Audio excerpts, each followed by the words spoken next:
book is called Zonas Peligrosas, the challenge of creating safe communities in Central America. The book at its core is about four community case studies in San Salvador, El Salvador.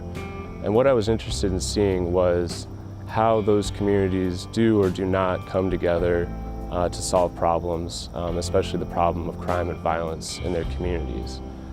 And we have ideas about this in sociology and public policy on collective efficacy, social cohesion, social capital, trust, all these ideas. And so I really wanted to do a small test to see if those ideas and concepts really had any association at all with violence. The idea really arose from my time living in El Salvador and the friends that I made during that time, and watching them deal with the situation of crime and violence in their own ways.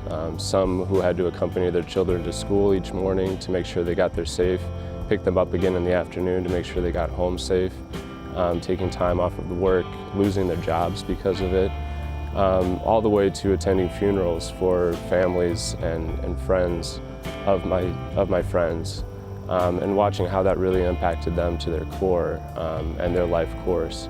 And so I really wanted to see, are there any answers that might help? Are there things that are working in terms of solving this development challenge of crime and violence in Central America?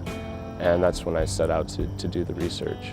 Really what I found is that these ideas of collective efficacy, social cohesion, trust are important in themselves, but they don't have the association with crime and violence that we thought going in.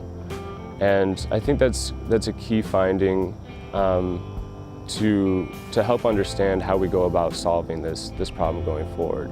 There's a great deal of investment going into communities, which is good in itself, but that alone isn't going to help reduce crime and violence according to the findings of the case studies, and then a look at the national data that I did in the book as well.